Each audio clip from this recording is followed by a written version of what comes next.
this to live now. Everyone's here. Looks like we've got Paolo and Chris and Blake and Thomas. And who else? I'm seeing Chris, Blake, Thomas, and Paolo. Those are the ones talking at least so far. So welcome in, everybody. Welcome in. We're about to go live. Hey, Teresa's here. Teresa's here as well. Sweet.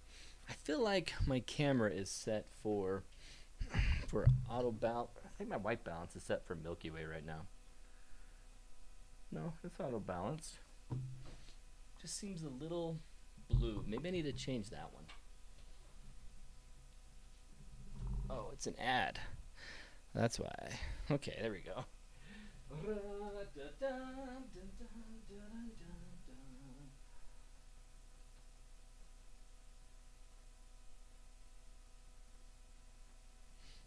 think it was just too bright. Okay. There we go. It's a little bit better off. And I think I'm going to move some of the stuff. Welcome in. It's easy to overdo it. Hey, Ryan. Welcome in. And yeah, you guys are talking a little bit about stars and reducing stars for your images. I don't do it yet, but I know that people who track like to do that to really bring out their Milky Way core, but I don't know. I don't do it myself. Hey, Mark Moore. Welcome in, Mark. SS Mold. Oh, SS Mold is Mark. Hey, welcome in, Mark. And let's see, who else have I not said hello to? Okay, we're starting. Oh, it looks like we're starting soon. I'll stop talking to you. I'll be right back. Here we go. Location planning. There are really only two considerations that you should be making when choosing your location for Milky Way. One, your foreground. Using the composition tips that I gave you in the previous video, this one, you guys can see, and right here is a link, you guys can see that actually you blah, blah, blah, blah, blah.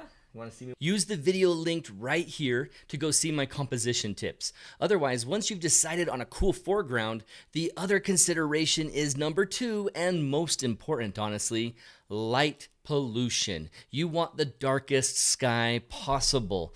And so my favorite tool is lightpollutionmap.info. Lightpollutionmap.info is fantastic for showing you pretty up-to-date blooms of light. If you're lucky enough like me to live in the West Coast, the west side of the United States, then you're sitting here working around islands of light pockets. You've got light blooms that you have to work around in little city areas that are going to cause blooms of light in your image. And so you want to make sure that your foreground and the light pollution play nice together, or if you're lucky enough, completely eradicate light pollution if at all possible. I have a video right here that you can click on right there that breaks down all my light pollution avoidance philosophies, and you can go into detail there. But one thing I want to emphasize is that depending on where you're standing near that light pollution bloom, you can mitigate it. Even if you have some light pollution in the distance, if you're further away, you pull that light pollution bloom down to the lower part of your frame, and so where it blooms up, it's not messing with the core. And check out this, you can even have fun with the light pollution bloom and it doesn't ruin your shot. So you don't always have to avoid light pollution like it's a plague, but if you can get it off of your Milky Way core, success. That's all you really need to worry about. If it's below the core, you won't care. The last thing, I do not use filters. I am lucky enough to go to locations that are dark enough that I don't care about a little bit of filter blocking a little bit of light pollution if I even have any. So find a great foreground in a dark sky location by checking lightpollutionmap.info and you've got a great spot for Milky Way. Next thing to consider is the clouds. Are the clouds going to be in the way? Let's check out that tomorrow. Thanks again for watching another video. I'll be back for another. Okay, you've decided where to go. You've decided that the moon's out of your way, but now you gotta get rid of those danged clouds. Which hour should you go, and will it work? Here are the two websites that I use to check to see if clouds are gonna ruin my Milky Way. Number one, cleardarksky.com.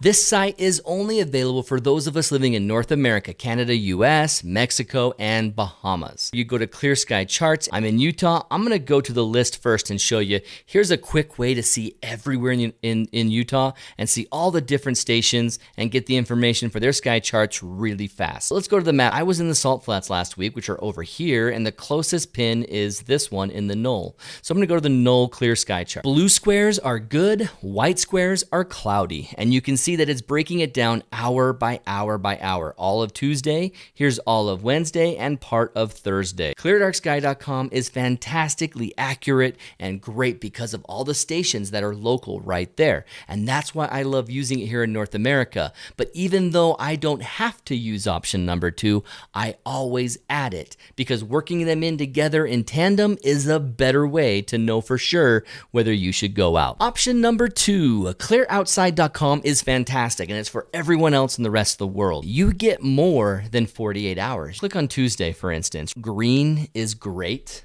and everything else going towards orangish red is bad. Huge benefit of ClearOutside.com is that it breaks it down by elevation, high elevation clouds, middle, and low. So you're gonna see if there's a low covering coming towards you, or maybe you wanna plan a sunrise where you get that early morning glow before the sunrise happens on those high elevation clouds. It's gonna show you right here. You can see total clouds just like we got in Clear Dark Sky, but you're also getting low clouds, medium, and high. Oh, awesome, 2 o'clock and 4 o'clock, I'm gonna see an International Space Station fly over. You don't get that information at cleardarksky.com, so it's awesome to work these together and get all that information combined. Thanks guys for watching this video again and coming back. I'm back from the workshops that I was in. I was in Oregon and Salt Flats. Now I'm back in studio, finishing up the rest of these videos, and I wanna thank all of you who joined the Milky Way Photographers Guild.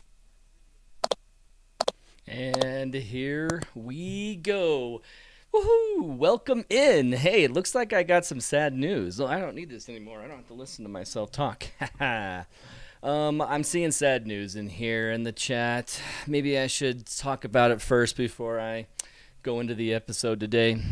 Teresa, I think as a group of friends that we should have an intervention. Teresa Rice says, I haven't seen the Milky Way yet this year. The only time we don't have 100% cloud cover is around the full moon and rarely earlier in the night. Okay, an intervention isn't necessary, Teresa, since obviously you've tried. It's just the clouds. That is some terrible, terrible luck. Welcome in, everybody. Old Man Explorations, hello from Columbia River Gorge. You're watching from the Columbia River Gorge right now? How's the recuperation of the River Gorge? I know that a lot was burned, years ago. And whew. Same here, Teresa. Cheryl says, hey, SM Wilkes, Teresa, Faster, Cheryl, Andrea, Argus, and Old Man Explorations, Teresa, Phil, Chris, Keith, Blake, Jorge, M, and Mo, and Justin, and Laurencio, and Brian, and Chris, and who else am I forgetting? Blake, Paolo, and the other Chris. We got both Chris's? No, just Chris Woodruff. Okay, awesome. Hey, welcome in. And Phil. I don't know if I mentioned Phil and Andy. Welcome in, Nevada X-Tube. So, welcome in, everybody. Let's get this started. And I am Aaron King with Photog Adventures, and this is Milky Way Wednesday. So, today begins a little bit different setup, but it's not any different. It won't feel any different today. I have a question, a vote. I need a vote from the Milky Way Wednesday team at the end of this video. So first, let's just do the information, the instruction, and then we'll get back over to that vote. So we're going to talk about something today that is perfect timed and maybe the last. For those of you in the Northern Hemisphere, we have May and June Milky Way Panorama opportunity. This opportunity is going to be the best time of the year. My favorite time for Milky Way photography. I absolutely love May and June Milky Way. Once it goes vertical only, I kind of lose my huge interest. I'll let days go by that are good, but right now it's like I wish the moon was out of the way because I love Panorama Milky Way. So if you haven't gotten a Panorama yet, or like Cheryl and Teresa haven't even seen it yet due to clouds, go out this month and next month before the smoke gets bad and while the Panorama is hot. So let's just talk about panoramas for a second, and I'm going to talk about the beginner tips. Now, those of you who are complete noobs, this is going to be brilliant information for you. Those of you who are longtime novice to advanced professional master Milky Way photographers, you guys are going to take these tips and possibly use my method, my 3C-3O method, and teach it to a noob. Okay, yes, the 3C-3O method will be taught today. And I'm not saying this guy, C3PO. I'm saying 3-C-3-O, which is the third center, third off method for panoramas. And this is hypercritical when you have other people out there with you and you're in the dark. Because most of the time when you go out for panorama, you're intimidated by the idea of Milky Way panorama because you're practically doing it blind. The idea of going out in the dark is as if you covered your face and you're trying to find the Milky Way and you're like, oh, where's my camera? Oh, okay. Here we go. Let's look to the left, to the right, to the far right. How do I pick my picture? How do I know if I'm pointing at the right section of the sky? How do I get a panorama? I know how to do panorama in the daytime, but how do I do it at night? So here are my favorite tricks and tips for doing panorama at night when there's other people and you don't want to turn your light on. Or if you're alone and you don't want to turn your light on. Here's a way to do it that's fast and easy and a few simple things to think about and to have on your checklist before you go. So, as I'm about to get into Milky Way Wednesday, fans, everybody who was joining me right here in the chat, if you have any questions and you want me to interject what I'm talking about, make sure you hit me with an all caps. Make sure your message is all caps. And if I miss it while I'm live, I will hit it before the live stream is over. So if you have any questions or concerns or points that you want to make, hit me up with an all caps question or an all caps statement, and I will read it before the live stream is up. But I'm going to start hitting on some points because this thing is very, very easy to do. And yet recently on my workshops and the people I've been out with, they've had some questions. Okay, Aaron, I've done panoramas in the day, but how do I do them at night? It seems crazy hard. It seems crazy difficult. Nevada says, you need a sidekick on the show. I definitely do. Definitely do. So, looking at my camera right here, the first thing obviously is just, you're going to be in vertical orientation. Well, the thing that is known in daytime, because you're going to go and try and get that long edge of the frame right here to be where you're stitching. If you're going to go vertical panorama, then you're going to go like this and hold it in this angle and tip it up and down. So always the long edge of the frame is where you're going to do your stitch lines, connecting a vertical panel or a horizontal panel. So the first discussion is how you run your ball head. I just want everyone to do this to keep it simple for yourself as you're going to try and go quick. And the thing I do is with my ball head, I keep it loose like this. I take my picture, move it, take my picture, move it, take my picture. Even though I'm not tightening my ball head right here where it stops it from swiveling to right to left, I have no issues with camera movement during my shot. I'm not touching my tripod. The wind isn't blowing my camera. It's sitting perfect. I've never had an issue where the camera has turned while sitting there. Why? Well, I got a nice level base, and this is tight enough but loose so that all I can do with a single finger is push it. It's not tight at all. I would definitely start there where you get that thing just nice and loose and vertical where you can quickly zip, zap, zoom, boom, third, center, third, off. That is the key thing. So now, Aaron, okay, I got a loose ball head. I'm ready to start turning right here. How do I know how much to turn and what should I include in my shot? Well, let's look at this panorama right here. This is one of my favorite panoramas of all time. I absolutely love this image. My second favorite image is this one. And let's go to the higher res one. Let's do this one. So it'll take a second to load. Ooh, booyah. There it is. This image plus this one are my absolute favorite panoramas. They just turned out so awesome. And this was an easy edit with easy settings, no tracking, not even stacking. All I've done is 8 second 8,000 ISO, panorama for the sky, panorama for the ground, panorama, right here, panorama for the sky, panorama for the ground. That's it. That's how I captured both of these, with a caveat that this one, you've heard me say many times, has a 1-minute exposure for these frames. So, what I'm trying to explain here, that third center, third off method has 3 key elements that you need to understand. First, your camera. You need to be able to see stars on the back of your frame. And what I mean by that is that you need to be able to see something like this. And you know what? I am going to pull up Photoshop, realizing that that would be cool to show it in that framing that I already have for these other graphics that I've created. So I'm going to pull up that file in the background here, and I'm going to show you on the back of your frame these kind of images. And let's do this right here. Yeah, let's use this one. This one will be great because I have this old file that'll work fantastic. So let's F11 this. F11's not working. What is it, F12 on a PC? Maybe I'm only thinking of a Mac feature. I thought F11 would show the full screen, but it's okay. Here we go. Let's go ahead and Control 0 and show you the screen. This is what you should see on the back of your screen. And quite possibly all you're going to see is something more like this. And let me pull this. I want it to be not there. Let's see, group 1. That's the one. Which one is it that is actually running this graphic? I'm going to go ahead and shrink this down to the size of my back of my camera. See, there's a Canon sideways right here on the back of the screen. It says Canon right next to the LCD screen. So that's why I have the Canon vertical right there. So you can see that this screen is sitting there visible on the back of my camera. And you're going to see something a lot like this and maybe something like this, where you're going to see Scorpius, where you're not really seeing the Milky Way detail. Caveat, if you go with Clarence Spencer and go to Spencer's Cameras and get yourself Astro modified, at least with this mirrorless Canon EOS R6, I was able to see detail like the Milky Way in the back of my frame while I was using it in live. I had so much more visibility with this camera. With the 5D Mark IV, it's something more akin to this, right?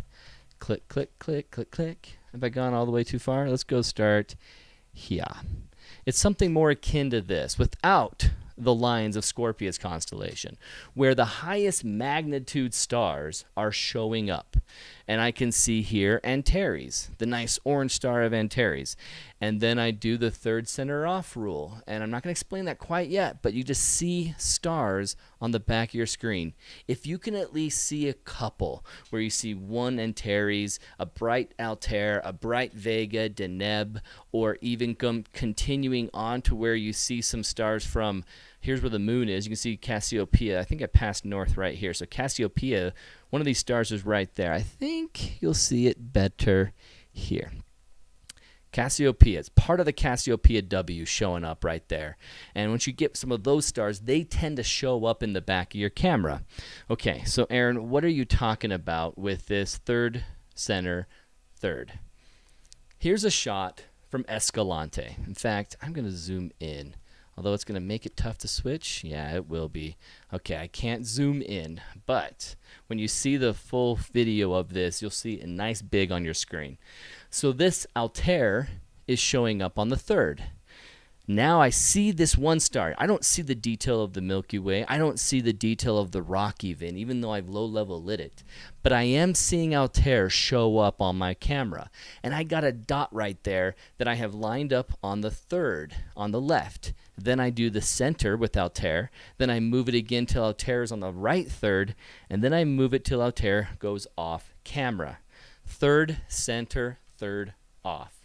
So that basically ends up becoming this collection of images where I will use bright stars like Antares at the middle, Antares on the third, with it off, Altair shows up, now Altair's in the center, now Altair's in the third, then it goes off. And then in this particular instance, I saw Brendan here with his tripod, and then you can see him there. Let me show you that in better detail.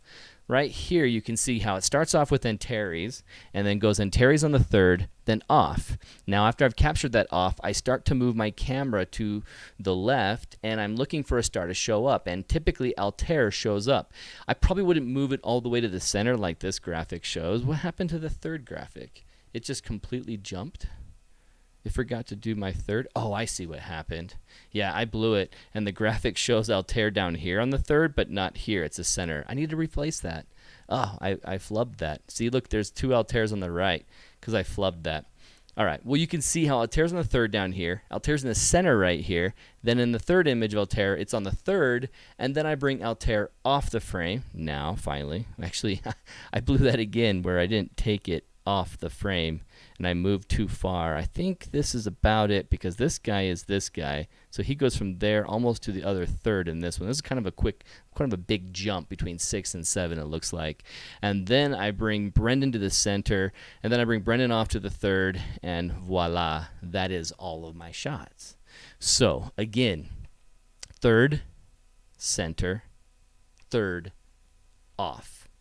On the back of your screen, you're seeing nothing sometimes, just one star. And if you can get that star in there, line it up on the third, center, third, and off. Like, for instance, when I start off my frame, I start off my frame right here on Antares. In fact, let me show it to you here nice and big. This is Antares, right there in the Rho-Ophiuchi complex of the Scorpius constellation. And I bring that to the center. And so someone might ask, Aaron, okay, I'm in the dark. How far off to the right of the core should I start my pano? I always prioritize getting the Rho-Ophiuchi in my panoramas. I love seeing the Rho-Ophiuchi in there in the panoramas. And so I will get that Rho-Ophiuchi in the dead center and capture my first frame. That's enough on the right of this to be extra or cut off in the end. It's just I'm including as much space as I need to start my panorama on the right. Then I go over to the left and bring my core in the center, and this Rho-Ophiuchi ends up on the third right there. My next frame, Rho-Ophiuchi goes off frame, and I take this picture, and then I start rotating until a star, a bright star like this one. See how Altair was not visible there, and then now it shows up? I finally saw it enter the frame, so I bring it to the third, and I stop, and I take a picture. And now I go for my next frame with that at the center, my next frame with Altair at the third, and then I bring it off the frame. And I take a picture. And now I look for something else that's visible. Right here is Deneb. It's right in the center. So if I already have this picture with Deneb in the center, I might bring that to the third. Or I'll look at Brendan and say, I want to bring him to the center. So I brought Brendan to the center, and Deneb ends up being on the very edge of the frame. So Deneb is here in the center, then off to this spot, but I got Brendan there. And then, I'm continuing this direction. Brendan goes off to the edge, and here's where the Milky Way ends. So like with my very first image, you have the Milky Way kind of terminating in the center of my frame. In my last image, the Milky Way on the northern end terminates at the middle of my frame. So the second thing you need to remember is third, center, third, off, as well as making sure that you bring in everything in the Milky Way from the Rho-Ophiuchi to Cassiopeia. Put the Rho-Ophiuchi in the center and start working over to the left till you get to Cassiopeia.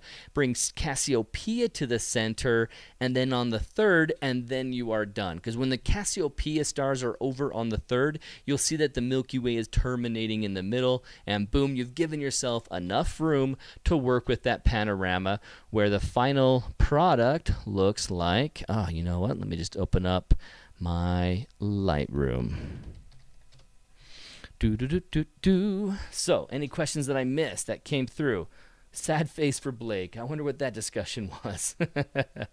I use the Nodal Ninja, Chris Woodruff says, the Mecha Rotator, which has a built-in intervalometer as well, so it automates the whole process. Well, you know, if noobs have that, Chris, you don't need to tell them anything. Just say, hey, turn it on and hit play.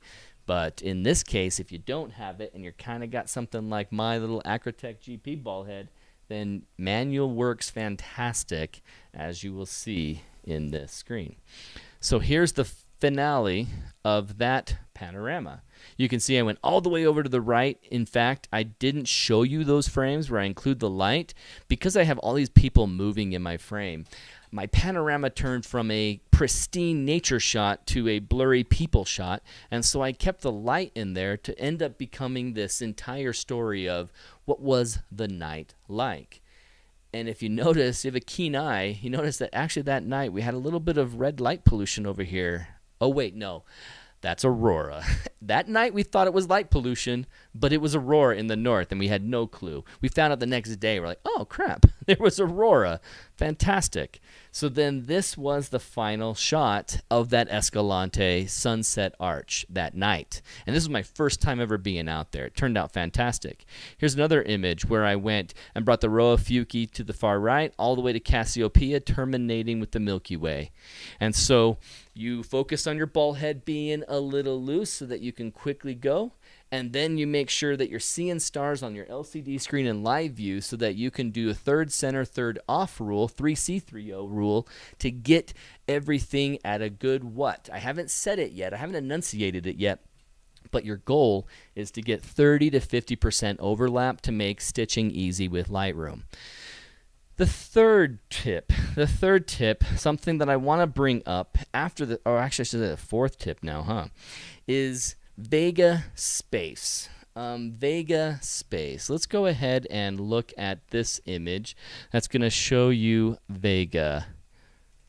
So here are the stars, and I'm going to keep going till I see, okay, Antares is clicked on right here, Antares written at the bottom, and then here's Vega in the frame as Antares has gone off the frame.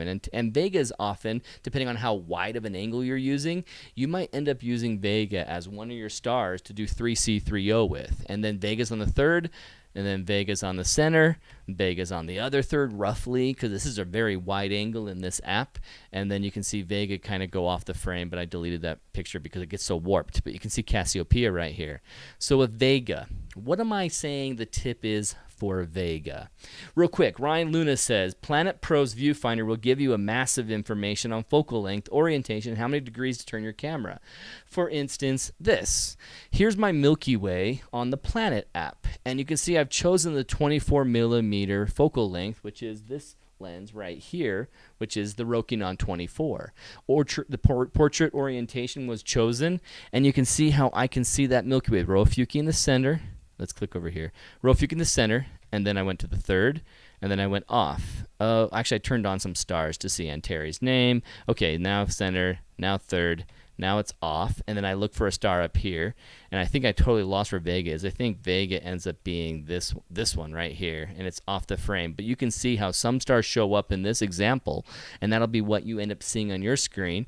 And the Eta Lyrids meteor shower is happening at the time of this, which was May 10th, 2022 on Tuesday, and continuing on seeing the Milky Way. So if you go and use this tool, the VR, you click on this button in Planet Pro and pull up your VR, you'll be able to see your screen and hit play and watch the Milky Way move through the sky if you wanted to. But the amount of rotation information, Ryan, you'll have to tell us how many degrees it mentions, like where does it mention how many degrees to turn your camera. That must be one of the plans that you can set up that it'll give you that information.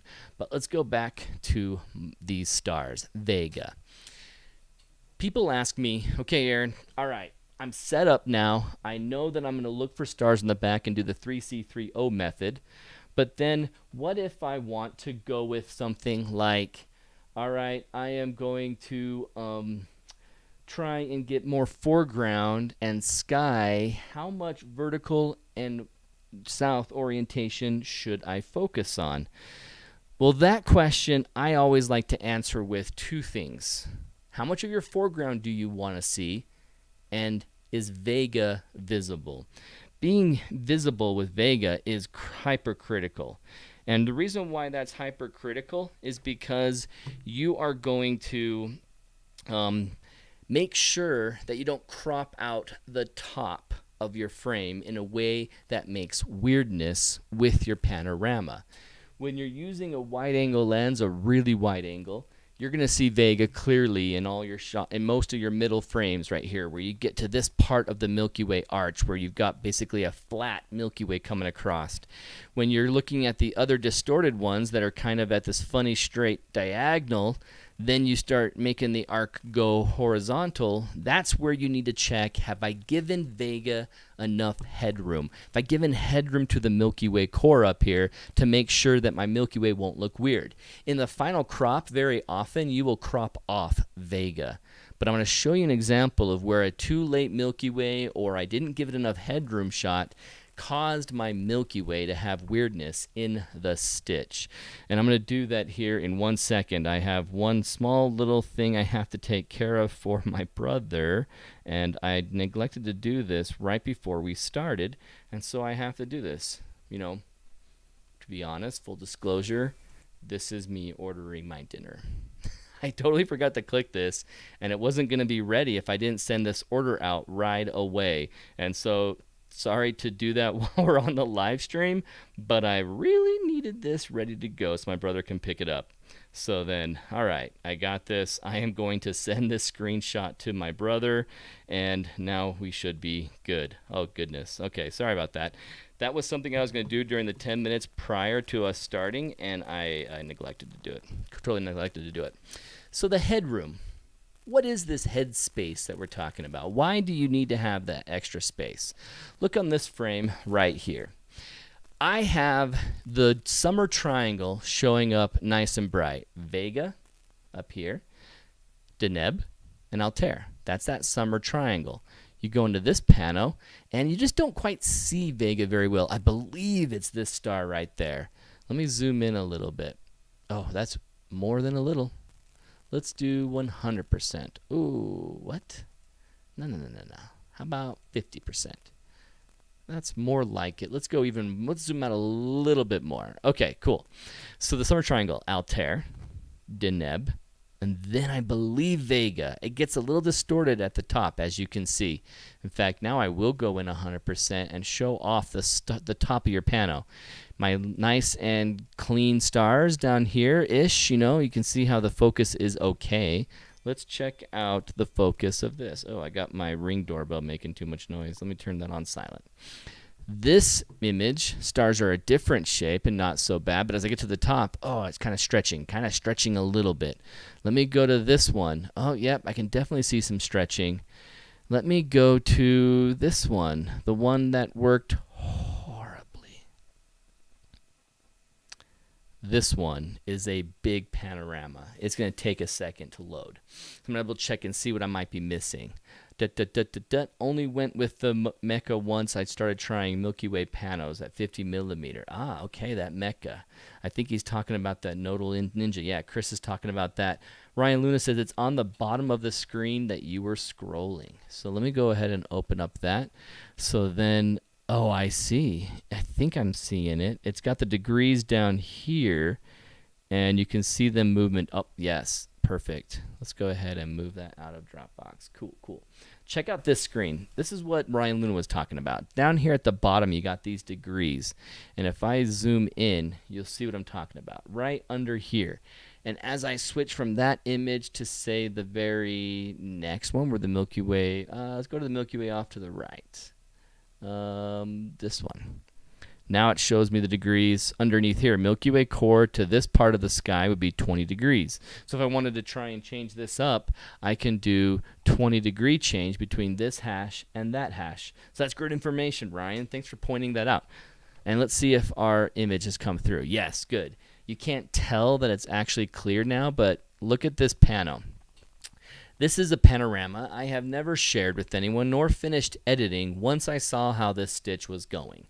You can see how with these frames, which are copious amounts of frames, I got 3 rows. I got a row with the rock, a row with the Milky Way. Felt like I didn't get enough of the Milky Way, didn't have enough headroom on Vega, and I tipped it back and then shot it again, and even then I did not give Vega enough space. I really needed to give Vega space up here, and since I didn't, my stitch took part of my Milky Way and made the part bad there. Very often, the top part of your stitch, when you're doing a spherical projection, let me show you what I mean. The screenshot of that. Oh, did I not actually send that over? I think I did. Yeah, here we go. This is a projection using cylindrical, and this is a spherical projection in Lightroom. It's underneath my picture, right below me, right there. And you can see spherical has been chosen, and this is the shape it does for another Escalante shot, which I really overly crunchy edited just so you can get the stars really visible. And this was a crazy situation. One where it had like just insane color of rock and insane light, air glow was just green as ever, the most green I've ever seen it. So if you did this one row pano and then choose cylindrical as your projection, more often than not, you will get this look. And so you start stretching the top of your image. Now, if my Milky Way panorama looked great underneath this, and these stars that got stretched were not important, inconsequential to the composition, I just crop it off and call it good.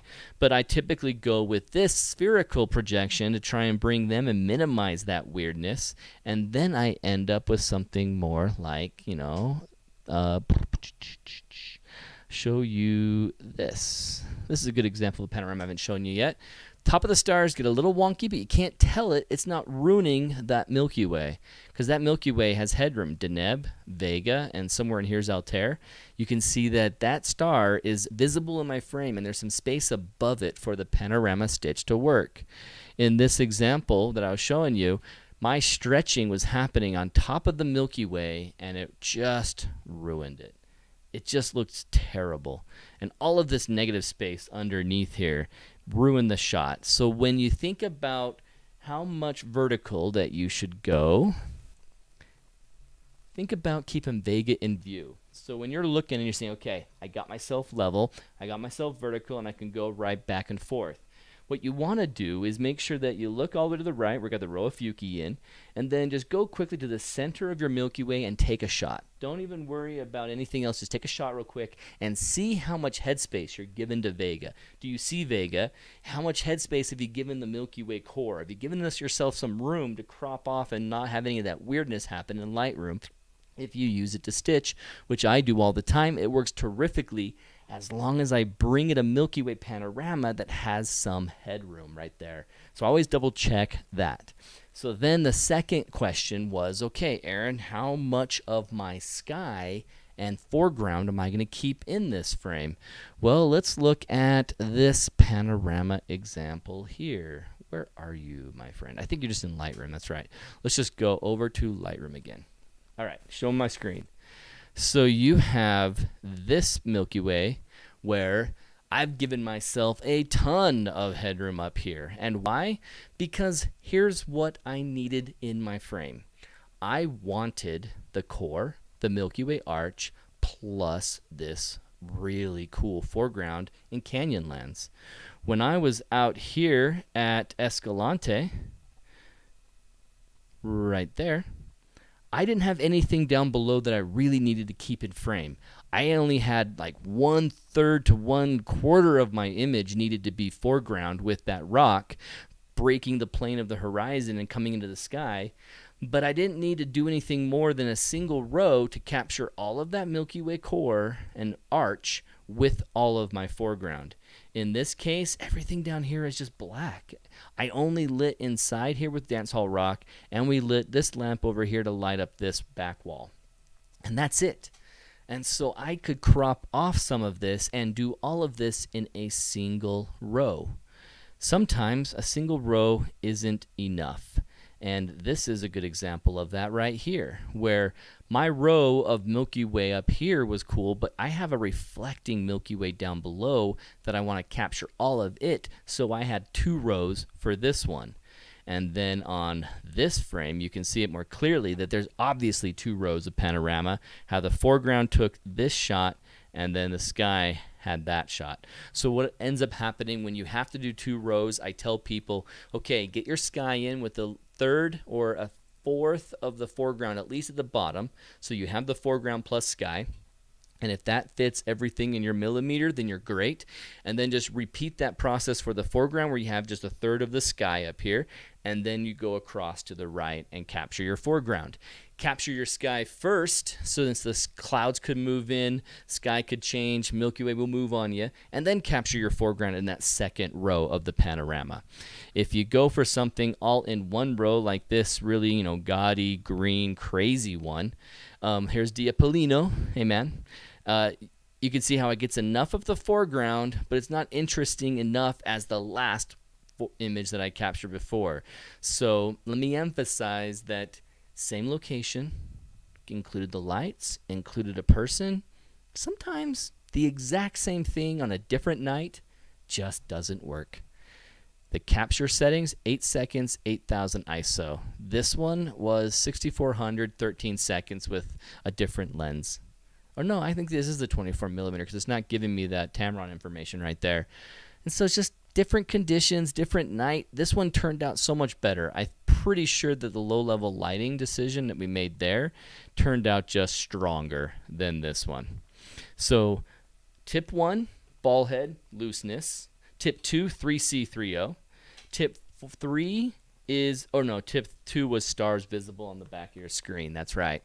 Tip 3 is having 3C3O method used to get yourself all around in the dark. 4 is making sure you have headroom for Vega space. And 5 is the foreground balance. Sometimes when you capture something, it just doesn't work. Look how high my Milky Way arch is going. It's clean enough. I got some clouds, but just this doesn't look as strong as, say, my Canyonlands shot that turned out terrific with the same exact method. In fact, same exact settings. If I look at these shots that didn't turn out well, I'm zooming right past them. Where are they?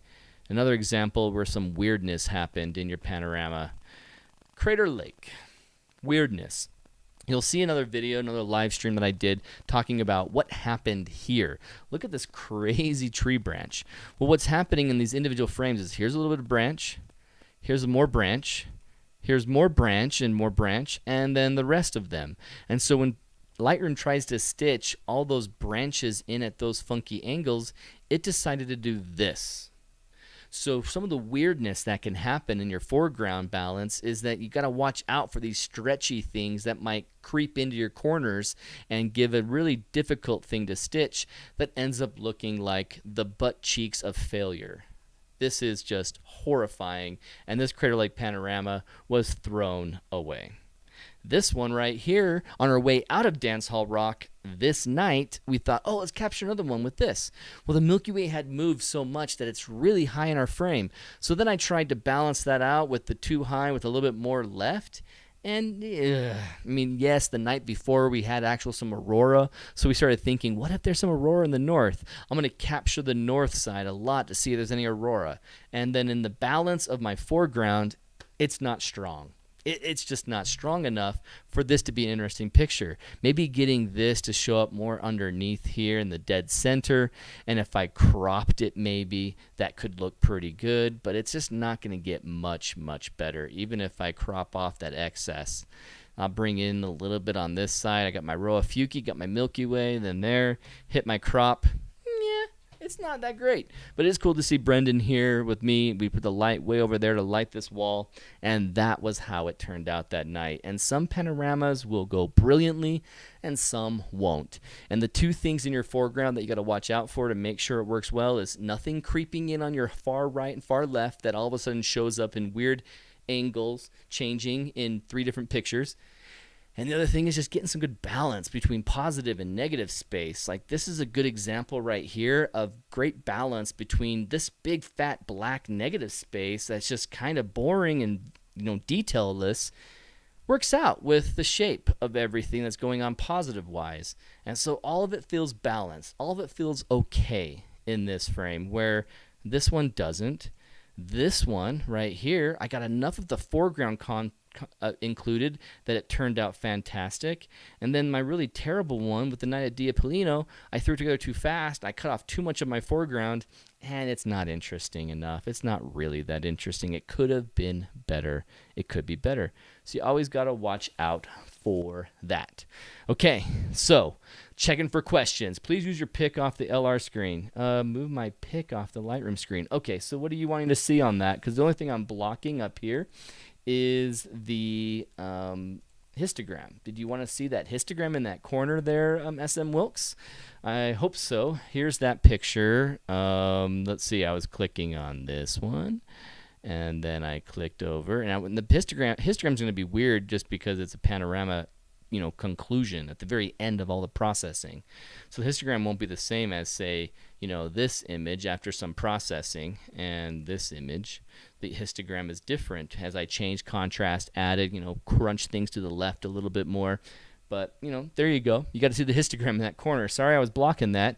I did it too late because we are done with that section. So I'm going to come back out to the chat. So I'm going to check out some of the things people are saying. Keith is saying, a 55 millimeter, the full panel I did had a ton of star stretching all over. Yeah, 55 millimeter. When you're more telephoto in, you're probably going to have more extreme issues on the edges of your lens. So when you think about the glorious part of your lens, you know, this bulbous, nice, really cool element, on the top part, the sides, they're all going to have a little more distortion, obviously. And so you want to get your sweet part of the lens showing, you know, the core, the arch, your foreground. And if you have to do 2 rows just to get the sweet part over everything, go for it. Just always do your sky first. Okay, any other questions that might come through? Bum, bum, bum, bum, bum. I saw Ryan's Someway Photo, DDP, blah, blah, blah, blah, blah. Kathy, hey, Kathy. Don't see. I was trying to get one last weekend, but light pollution was there, and within an hour, the high clouds came in, then the lower ones. I guess I'll make it into a time lapse. All right, I don't see too many big questions or all caps comments. So here's the last call for any questions that you might have. And while we do that, I'm just going to reiterate some stuff from today. So this is going to show me again because I put this picture on the wrong one. But, well, not C3PO, although I love that. How I see myself, how I actually am.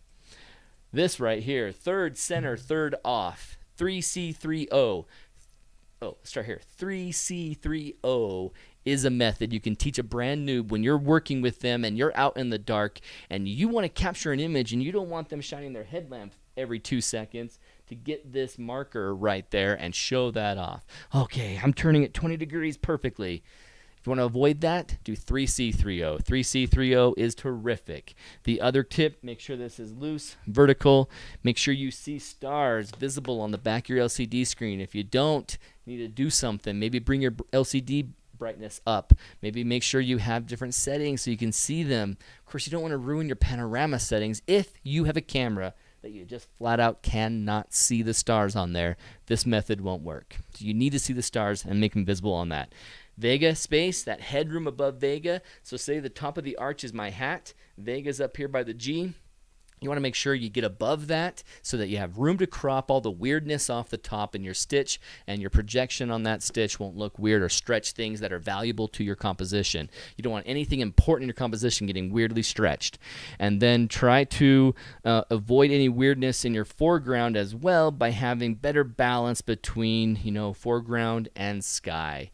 And make sure you pay attention to how far up your Milky Way has moved.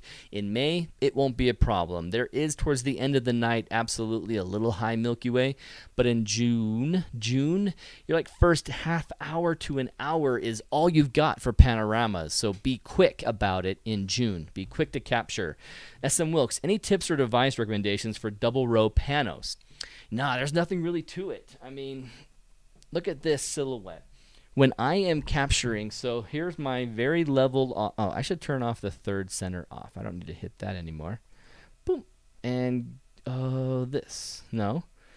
I'm getting confused. 3C3O looks like C3PO too much, and I'm clicking the wrong icon. So, here it is. I've leveled out my tripod when I first put it in position, and I know that I'm level like this, but I want to make sure I'm going to get the right angle. So once I am level, notice this right here. I loosen this and I tip back. I don't want to go off to the right a little bit when I tip back, or off to the left a little when I tip back. I want to make sure I just tip it perfectly straight back at me. So now that I've given it a little tip to look up in the sky, I'm still okay because I made sure it was back straight. I made sure I went back totally straight. If I go off to the right or the left, or if I just keep it right back, I'll be okay just tipping it straight back. Like this, my right and my left. It's going to give a little bit of a curve, but just a tiny amount of it, and it will turn out okay. Let me show you my screen again and show you some of these, you know, stitches in the end. So, for instance, look at this. This one more so. This is another crater lake pano, and you can see how on this part I start lower in the frame and then it goes up higher. You can see how when it came off, oh, I can't turn myself anymore. Let's go back to me. You can see how it just kind of started on the right down here and then kind of tipped up a little bit towards the end. Not so bad unless it's extremely tipping up. If it tips up a lot, then you're going to have some hard time stitching. If it doesn't tip up too much, then you're okay.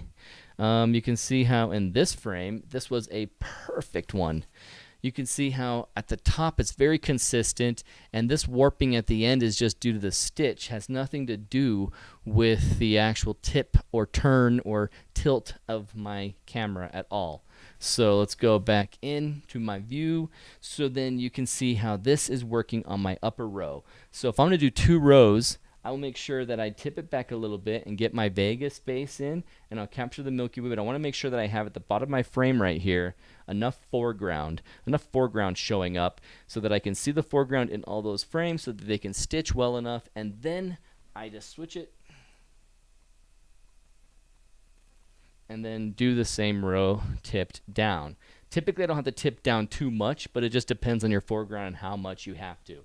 If you have to extremely, no problem. Just make sure that with the 30 to 50% overlap right and left, you're also doing it vertically, getting a 30% overlap between your top row and your bottom row. So there's plenty of context for the stitch to work really well. All right, I'm seeing some questions. I had a question earlier, Andy said. Okay, let's scroll back and maybe Andy's comment will be all caps, or I'll just find another Andy comment. Hello, Aaron. Happy Milky Way Wednesday. You need a sidekick on the show. Saw that one.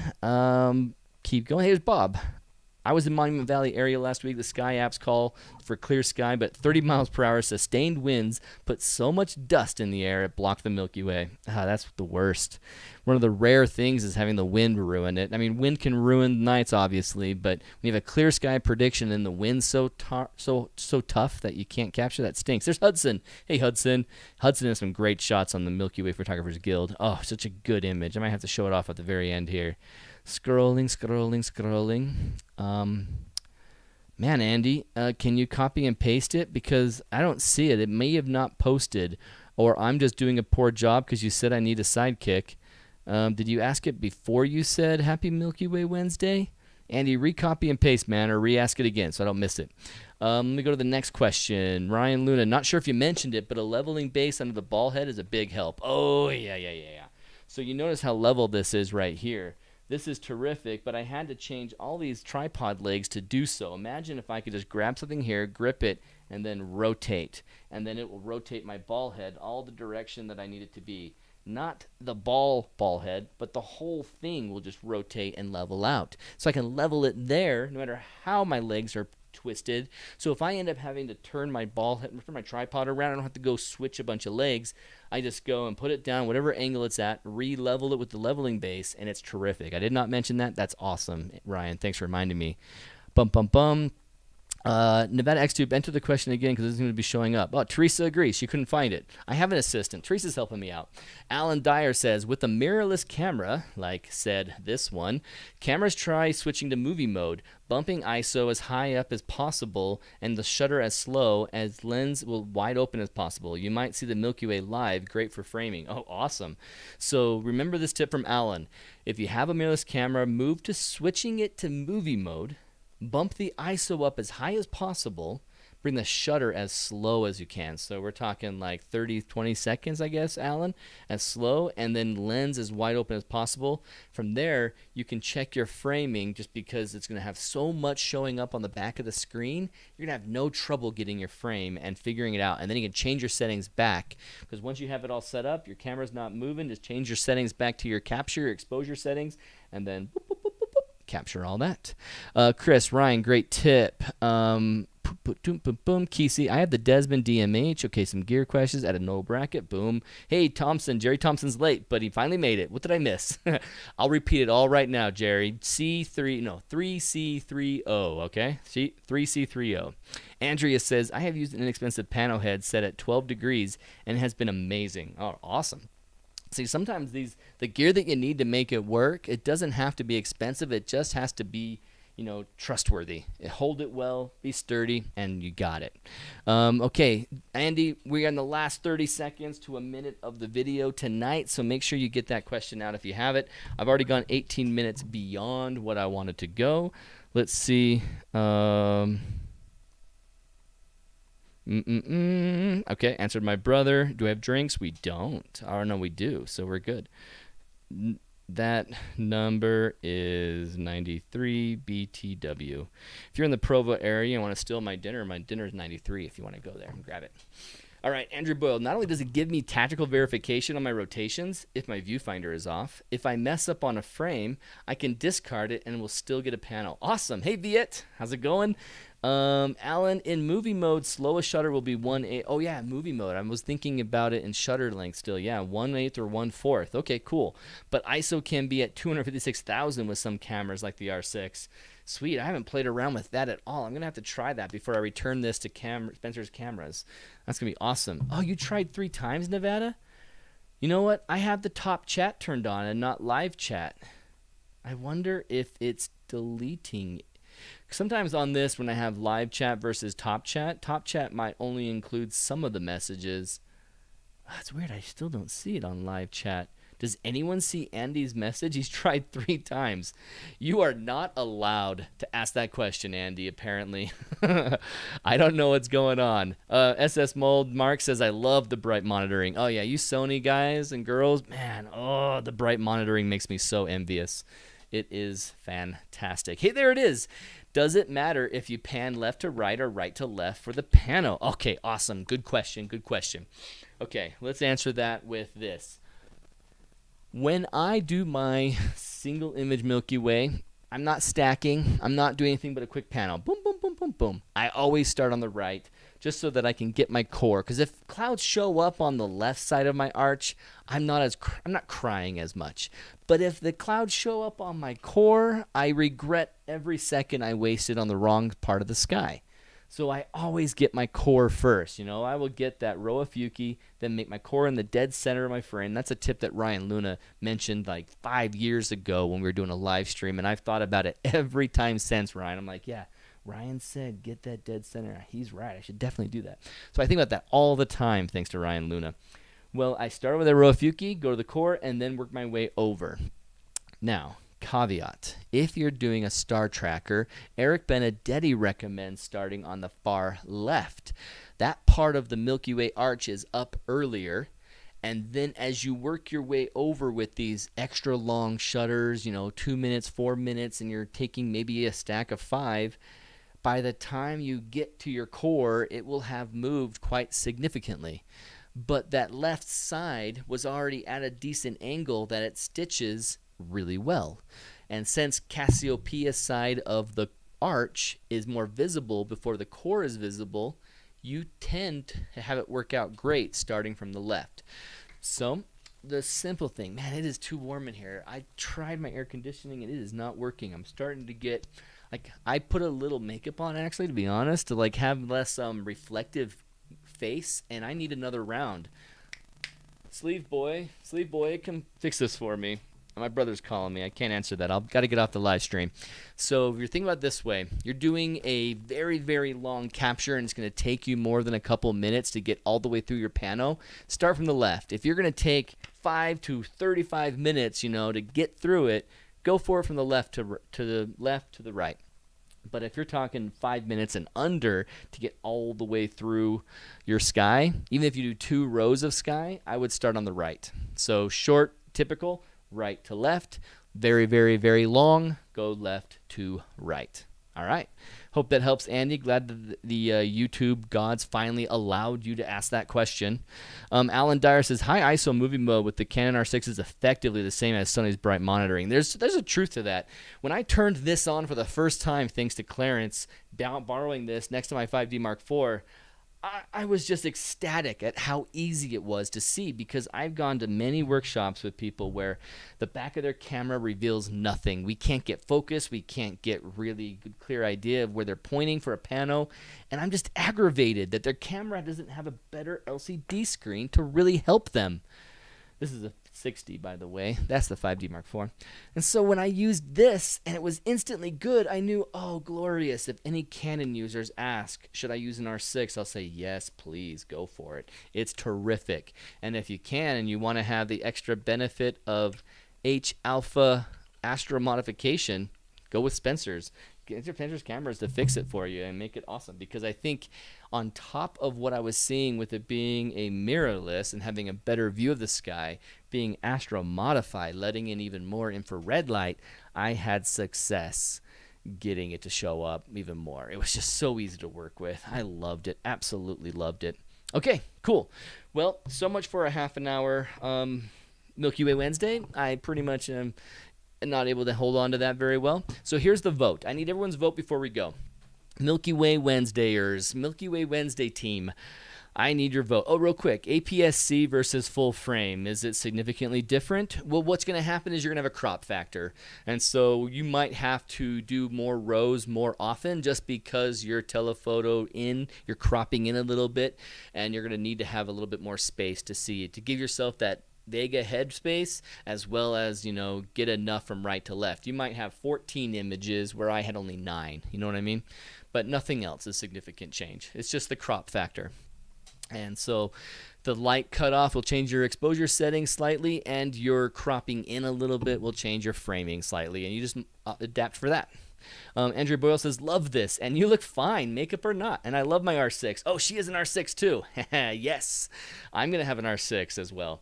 I'm going to have to get one. And thanks for saying I look fine. I had someone in the comments last week, and I didn't check it again because I wanted to call out and say, hey, you're right. I look like Kevin James. I look more and more like Kevin James. Now, I'm losing weight, so hopefully I'll look less like Kevin James, but I'm never going to look like Dwayne Johnson, so I'll be more Kevin James than anything else in my life. I'm either George Costanza or Kevin James. That's my fate. So, the voting. The voting is this. On Monday, I was going to release the short video of this, and I realized, okay, here's the plan. Here's the lesson. And it's like a 10 to 15 minute video. And I say, if you want to go in depth, join me on Milky Way Wednesday. It might even be 8 to 10 minutes mostly. I was like, well, if I do that on Monday and release it, yeah, I can say we're going to go in depth on Milky Way Wednesday live. But if I've given like the most interesting stuff, like I felt like 3C-3O was a fun thing to keep vague until I explained it, that I didn't want to ruin the fun of releasing 3C-3O in advance, where then you come into Milky Way Wednesday and you already knew. So here's the question. Should I do my Monday videos and then have the long extended version of the lesson in Milky Way Wednesday, or flop it, where on Wednesday I give the long extended lesson and then do an abridged short nice video for the rest of the world who don't want to hang out with me for an hour and just learn it real fast as an, abridged version, the quick version for those who don't have as much time. So what do you guys vote for? Do you mind having the shorter version on Monday be released to everyone, that then I can say, hey, join me on Wednesday for Milky Way Wednesday where we'll go more in depth on this, and so they might get queued up to join us on Milky Way Wednesday?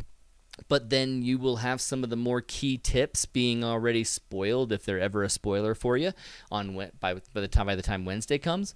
Or do you prefer having Wednesday be the first time you hear what it's all about, and you hear everything for the first time in my long-winded, longer version, and then you get the nice short one where it's like, hey, my buddy Aaron, he taught me about the 3C-3O method, and instead of sending a link to your friend saying, hey, here's a link to Aaron King's 1-hour message, here's Aaron King's 8-minute message. That's easy, and you can link that either way. I just didn't know if I should switch the orders. Release on Monday and then do the long one Wednesday, or information first time on Wednesday and then maybe release on Friday.